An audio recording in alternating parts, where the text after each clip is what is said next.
Hello friends, आज हम बात करेंगे भारत के राष्ट्रपति के बारे में। पिछले लेक्चर में हमने संसद, राज्यसभा और लोकसभा के बारे में चर्चा की थी। तो आज इस लेक्चर में हम लेके आए हैं भारत का राष्ट्रपति। चलो देखते हैं। अनुच्छेद 52 के तहत राष्ट्रपति पद का प्रावधान है। किस अनुच्छेद के तहत राष्ट्रपति पद का प्रावधान है? अनुच्छेद 52 के तहत। भारत का प्रथम नागरिक होता है। कौन होता है भारत का प्रथम नागरिक? राष्ट्रपति भारत का प्रथम नागरिक होता है। राष्ट्र का राष्ट्राध्यक्ष राष्ट्र की एकता अखंडता का परिचायक होता है। संघ की कार्यपालिका की शक्तियां राष्ट्रपति को प्राप्त है। अब देखना दोस्तों, इंपॉर्टेंट बात है, संघ की कार्यपालिका की शक्तियां किसको प्राप्त है? संघ की कार्यपालिका की शक्तियां राष्ट्रपति को प्राप्त है। जबकि वास्तविक शक्तियां किसको प्राप्त है? वास्तविक शक्तियां प्रधानमंत्री और उसकी मंत्रिमंडल को प्राप्त है। जैसे उदाहरण लेते हैं, जैसे जीएसटी का कानून आया था तो उसको लेके आए थे प्रधानमंत्री, उसकी मंत्री परिषद, फिर वो लोकसभा में गया, राज्यसभा में गया, लास्ट में जाके जब राष्ट्रपति उन पर सिग्नेचर करते हैं तो वो उनका मेन कार्य होता है। तो इसलिए कार्यपालिका की शक्तियां राष्ट्रपति को प्राप्त है। और जबकि वास्तविक शक्तियां, कानून लाया कौन? मंत्रिमंडल और प्रधानमंत्री। तो वास्तविक शक्तियां प्रधानमंत्री के पास होती है। अनुच्छेद 53 के तहत भारत का राष्ट्रपति अपने कार्यपालिका संबंधी शक्तियां का प्रयोग स्वयं अथवा अधीनस्थ अधिकारियों के माध्यम से करता है। देखना दोस्तों, भारत का राष्ट्रपति अगर जब भी उसको लगे कि मैं ठीक नहीं हूं, अस्वस्थ है, या राष्ट्रपति अपने अधिकारियों से अपना काम करवा सकता है। देखते हैं राष्ट्रपति का निर्वाचन। इंपॉर्टेंट है, राष्ट्रपति का निर्वाचन किस अनुच्छेद से होता है? राष्ट्रपति का निर्वाचन दोस्तों अनुच्छेद 54 से होता है। राष्ट्रपति का निर्वाचन करता कौन है ये देखना। राष्ट्रपति का चुनाव आयोग राष्ट्रपति का चुनाव करता है। कौन करता है? चुनाव आयोग ही राष्ट्रपति का चुनाव करता है। एक निर्वाचन मंडल के सदस्यों द्वारा किया जाता है। निर्वाचन मंडल के जो सदस्य होते हैं उनके द्वारा राष्ट्रपति का चुनाव किया जाता है। राष्ट्रपति का निर्वाचन मंडल होता है। शामिल होने वाले सदस्य राष्ट्रपति के चुनाव में शामिल होने वाले सदस्य देखते हैं। संसद के दोनों सदनों के निर्वाचित सदस्य, संसद के दोनों सदस्य के निर्वाचित सदस्य, राज्यसभा व लोकसभा। संसद के दोनों सदनों के निर्वाचित सदस्य, राज्यसभा और लोकसभा। राज्य विधानसभाओं के निर्वाचित सदस्य, राज्य विधानसभाओं के निर्वाचित सदस्य। केंद्र शासित प्रदेश दिल्ली, पांडुचेरी, जम्मू कश्मीर। जम्मू कश्मीर इतने दिन पहले राज्य था, अब केंद्र शासित प्रदेश हो गया है, तो उसके सदस्य भी राष्ट्रपति के चुनाव में भाग लेंगे। निर्वाचित सदस्य जिसको जनता अपना वोट देती है, वो निर्वाचित सदस्य होते हैं। जो जीत कर जाते हैं वो फिर राष्ट्रपति के चुनाव में भाग लेते हैं। शामिल ना होने वाले सदस्य। अब देखना दोस्तों, पहले तो शामिल होने वाले थे, अब शामिल ना होने वाले। संसद के दोनों सदनों के मनोनीत सदस्य, संसद के दोनों सदनों के मनोनीत सदस्य। संसद में पहले 12 सदस्य राज्यसभा में मनोनीत होते थे, 2 सदस्य लोकसभा में होते थे, एंग्लो इंडियन वाले, उनको अब हटा दिया गया है, तो वो नहीं हो सकते राष्ट्रपति चुनाव में, वो भाग नहीं ले सकते। राज्य विधानसभाओं के मनोनीत सदस्य, राज्य विधानसभाओं के मनोनीत सदस्य भी भाग नहीं ले सकते। राज्य विधान परिषदों के मनोनीत सदस्य एवं निर्वाचित सदस्य, ये इंपॉर्टेंट है दोस्तों। जो भी राज्य विधान परिषद है उनके मनोनीत एवं निर्वाचित सदस्य, राज्य विधानसभाओं के मनोनीत एवं निर्वाचित सदस्य राष्ट्रपति चुनाव में भाग नहीं ले सकते। दिल्ली, पांडुचेरी, जम्मू कश्मीर विधानसभाओं के मनोनीत सदस्य, विधानसभाओं के किसी भी विधानसभाओं के मनोनीत सदस्य भाग नहीं ले सकता है। विधान परिषदों के मनोनीत एवं निर्वाचित सदस्य भाग नहीं ले सकता है। किसी सभा के विघटन की स्थिति में उस सभा के सदस्य, कोई विधानसभा है, अगर उसका विघटन हो जाए, वहां पर अगर विधानसभा भंग हो जाए, उसकी स्थिति में वो राष्ट्रपति के चुनाव में भाग नहीं ले सकते हैं। राष्ट्रपति के निर्वाचन की रीति। अब देखते हैं राष्ट्रपति के निर्वाचन की रीति कौन सा अनुच्छेद से होती है? अनुच्छेद 55 से होती है राष्ट्रपति के निर्वाचन की रीति। देखते हैं, प्रत्येक विधायक के वोट का मूल्य अलग अलग राज्यों में अलग अलग होता है। जैसे राजस्थान के विधायक का मूल्य अलग होगा, महाराष्ट्र के विधायक का मूल्य अलग होगा। राज्य की कुल जनसंख्या, बट्टा राज्य की विधानसभा के निर्वाचित विधायक। जो भी राज्य की जनसंख्या होगी वो इधर ऊपर लिखी जाएगी, और जो भी राज्य की विधानसभा निर्वाचित सदस्य होगी वो नीचे इंटू 1/1000 से गुणा कर दो, एक विधायक का मत आ जाएगा। राष्ट्रपति का चुनाव आनुपातिक प्रतिनिधि के माध्यम से, एकल संक्रमणीय मत तथा गुप्त मतदान द्वारा होता है। ये ध्यान रखना दोस्तों, राष्ट्रपति का चुनाव है वो आनुपातिक प्रतिनिधि के माध्यम से, एकल संक्रमणीय मत प्रणाली या गुप्त मतदान द्वारा होता है। इसलिए राष्ट्रपति को निर्वाचित होने के लिए मतों का एक निश्चित भाग प्राप्त करना होता है। राष्ट्रपति को एक निश्चित भाग प्राप्त करना होता है जीत के लिए, जिसे हम कोटा कहते हैं।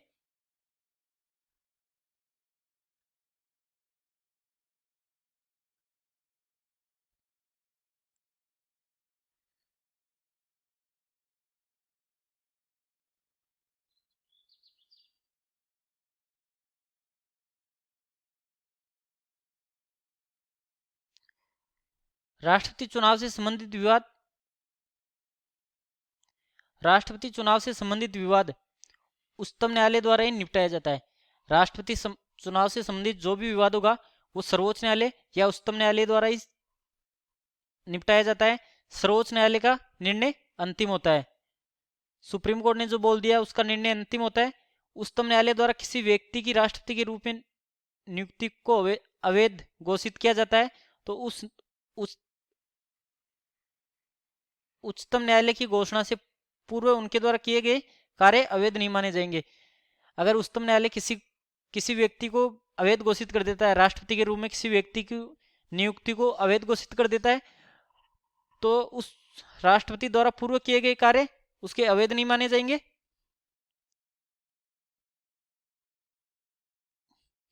अब देखते हैं राष्ट्रपति की पदावधि। अनुच्छेद 56, पद धारण करने की तिथि से 5 वर्ष तक। पदावधि का मतलब होता है कब तक वो पद पर बना रह सकता है। पद धारण करने की तिथि से कब तक? 5 वर्ष तक। जैसे आज पद धारण किया है तो अगले 5 वर्ष तक राष्ट्रपति पद पर रहेगा। राष्ट्रपति अपनी पदावधि में किसी भी समय त्यागपत्र उपराष्ट्रपति को दे सकता है। राष्ट्रपति अपना त्यागपत्र किसको देता है? राष्ट्रपति अपना त्यागपत्र उपराष्ट्रपति को दे सकता है कभी भी। राष्ट्रपति को उसके कार्यकाल पूरा होने से पूर्व महाभियोग की प्रक्रिया द्वारा हटाया जा सकता है। राष्ट्रपति को महाभियोग की प्रक्रिया द्वारा ही हटाया जा सकता है, पूर्व कार्यकाल यानी पहले के समय। राष्ट्रपति का पद रिक्त होने पर उपराष्ट्रपति उत्तरदायित्व निभाएगा। राष्ट्रपति का पद रिक्त होने पर उसका दायित्व उसके ऊपर किसकी जिम्मेदारी होगी? तो फिर उपराष्ट्रपति के ऊपर राष्ट्रपति की जिम्मेदारी होगी। पुनः निर्वाचन के लिए पात्रता, अनुच्छेद 57। कौन सा अनुच्छेद है? 57। वापस भी राष्ट्रपति चुनाव लड़ सकता है। भारत का राष्ट्रपति एक से अधिक बार निर्वाचित हो सकता है। दोस्तों, भारत का राष्ट्रपति एक से अधिक बार निर्वाचित हो सकता है अनुच्छेद 57 के तहत, जबकि अमेरिका में राष्ट्रपति 2 बार से अधिक निर्वाचित नहीं हो सकता है।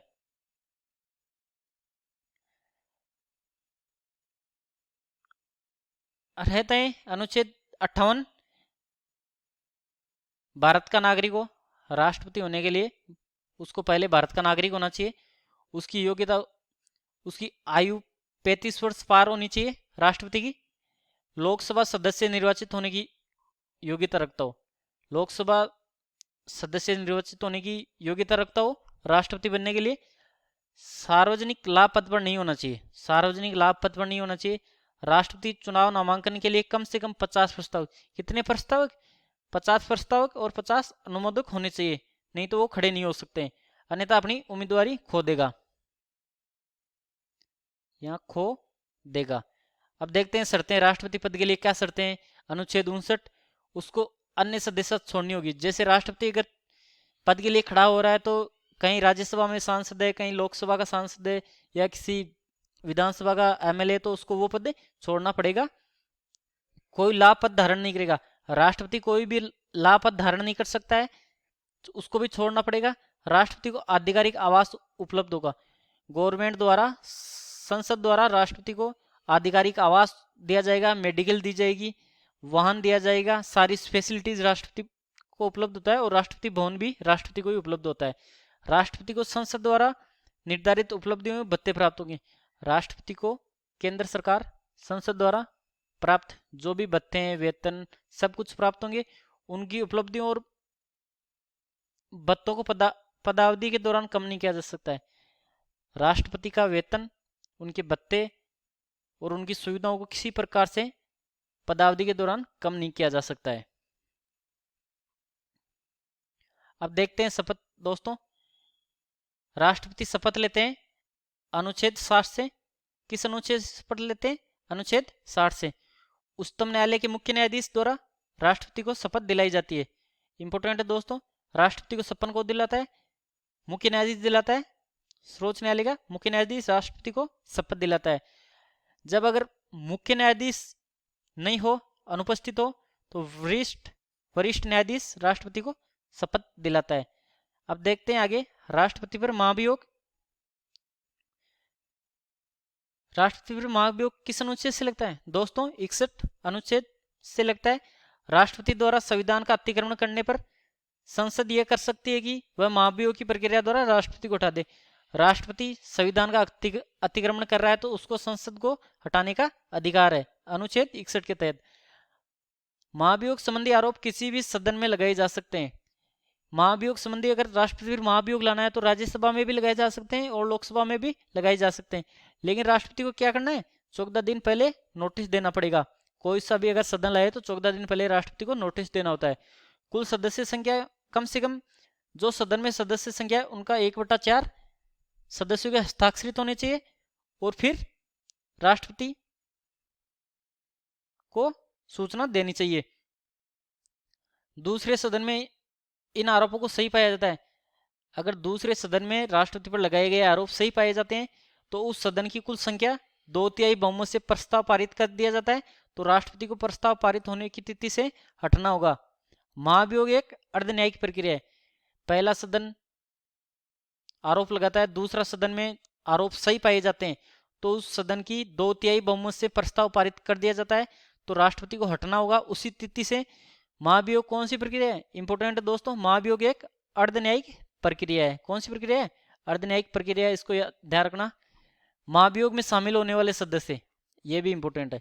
महाभियोग में शामिल होने वाले सदस्य संसद के दोनों सदनों के निर्वाचित सदस्य, संसद के दोनों सदनों के निर्वाचित सदस्य, मनोनीत सदस्य इस प्रक्रिया में भाग ले सकते हैं।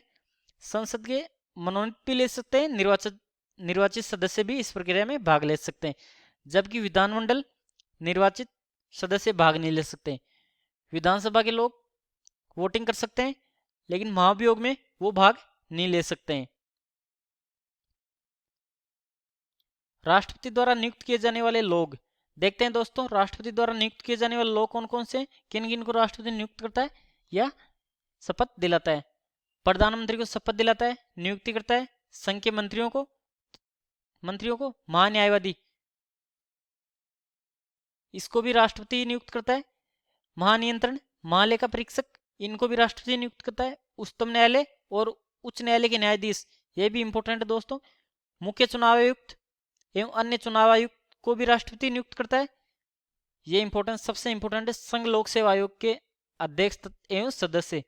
संघ लोक सेवा आयोग एवं अध्यक्ष एवं सदस्य, उनको नियुक्त कौन करता है? राष्ट्रपति। राज्यपाल और उपराज्यपाल एवं प्रशासक जैसे पांडुचेरी में उपराष्ट्रपति उपराज्यपाल की जगह प्रशासक भी हो सकता है, चंडीगढ़ में हो सकता है। वित्त आयोग के अध्यक्ष व सदस्य, ध्यान रखना इंपॉर्टेंट दोस्तों। वित्त आयोग के अध्यक्ष को शपथ वो नियुक्त कौन करता है? राष्ट्रपति करता है। उनके सदस्यों को नियुक्ति कौन करता है? राष्ट्रपति करता है। वित्त मंत्री नहीं करता है इसमें।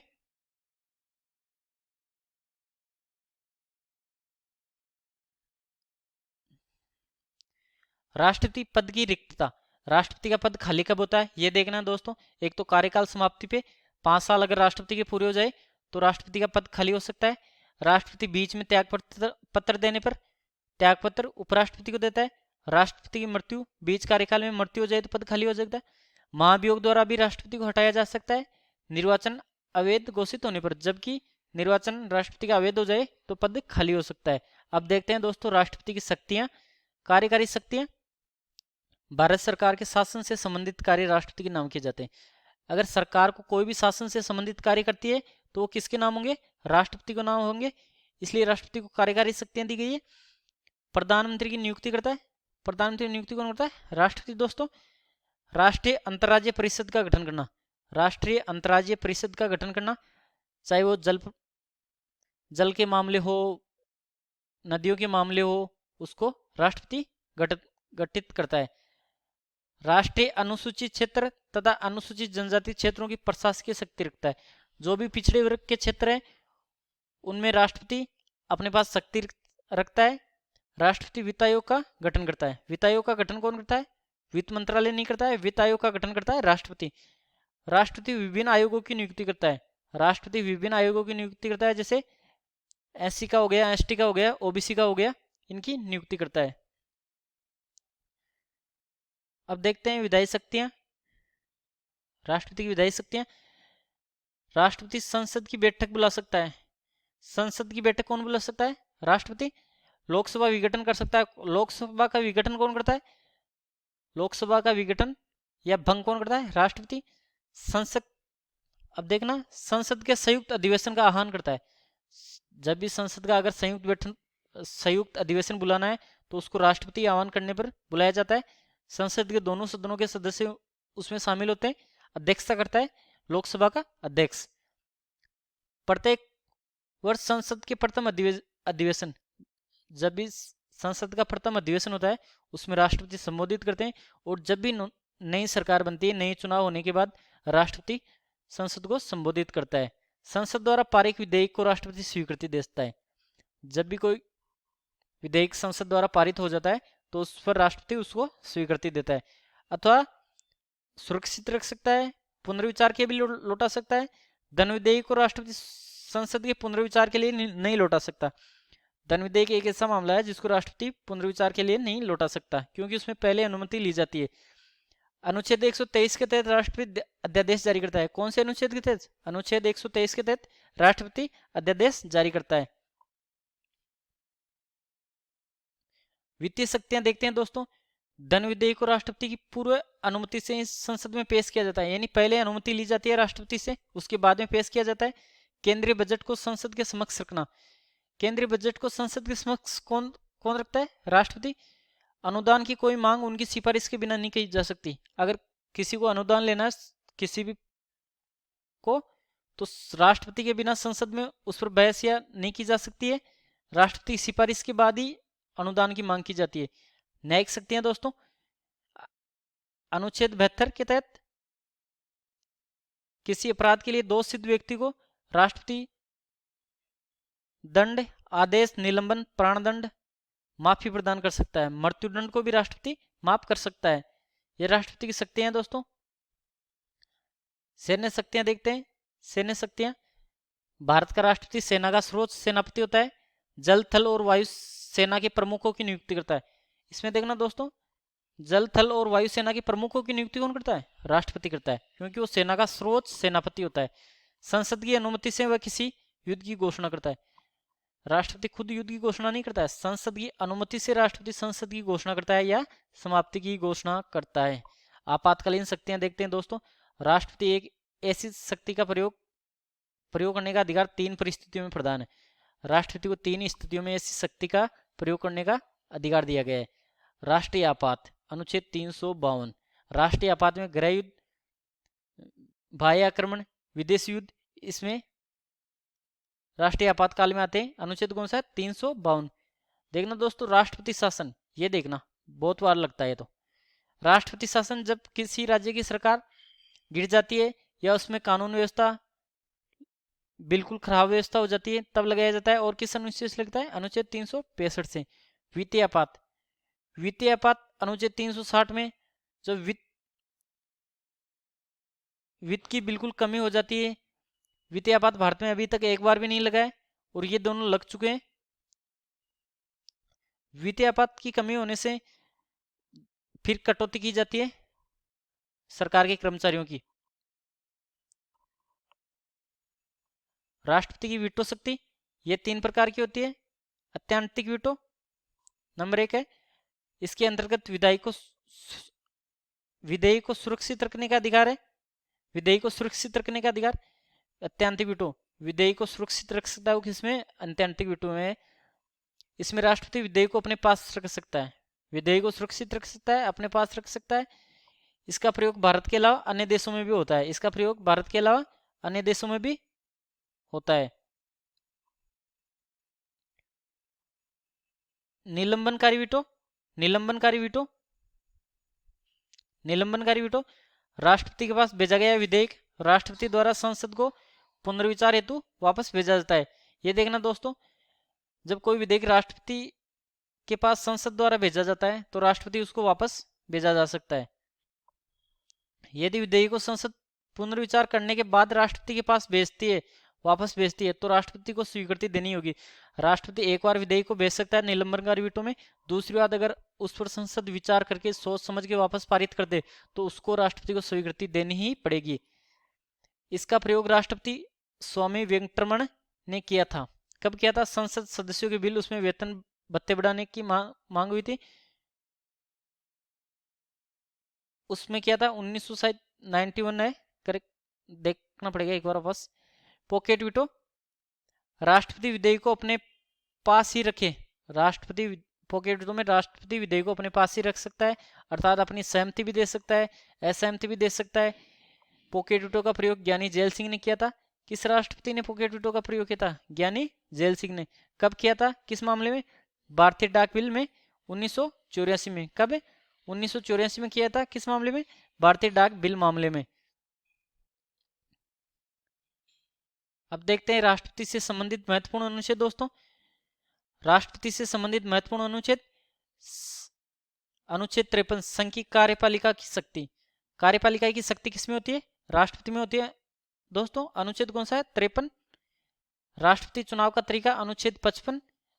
ये देखना इंपॉर्टेंट है दोस्तों। राष्ट्रपति शपथ ग्रहण किस अनुच्छेद के तहत करता है? अनुच्छेद 60। राष्ट्रपति फिर महाभियोग, ये भी इंपॉर्टेंट है, अनुच्छेद 61। अनुच्छेद 72 राष्ट्रपति के समाधान की शक्ति।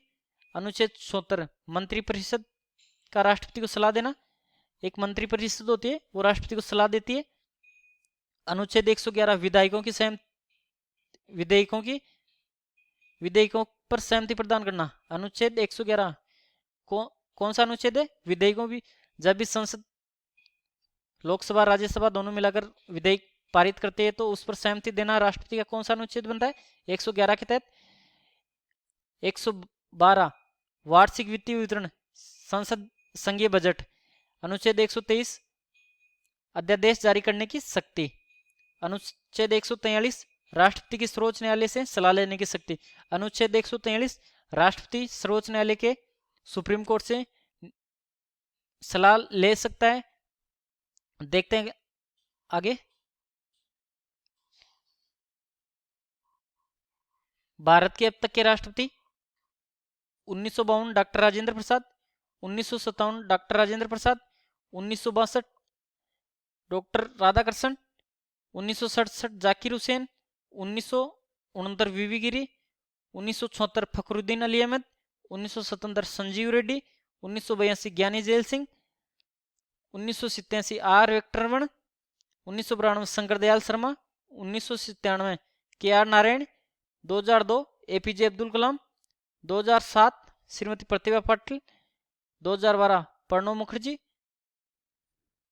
2017 रामनाथ कोविंद, जो कि वर्तमान में राष्ट्रपति है।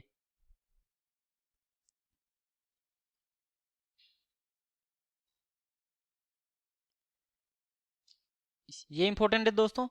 भारत रत्न मिलने वाले राष्ट्रपति कौन कौन से राष्ट्रपति है? भारत रत्न वाले डॉक्टर सर्वपल्ली राधाकृष्णन, जिनको भारत रत्न मिला था। राजेंद्र प्रसाद, इनको भी भारत रत्न मिला है। जाकिर हुसैन, इनको भी भारत रत्न मिल चुका है। वीवी गिरी, इनको भी भारत रत्न मिला है। प्रणब मुखर्जी, जिनकी हाल ही में निधन हुआ है, इनको भी भारत रत्न मिला है। एपीजे अब्दुल कलाम, इनको भी भारत रत्न मिला है। नमस्कार दोस्तों, मिलते हैं नेक्स्ट वीडियो में, तब तक के लिए नमस्कार।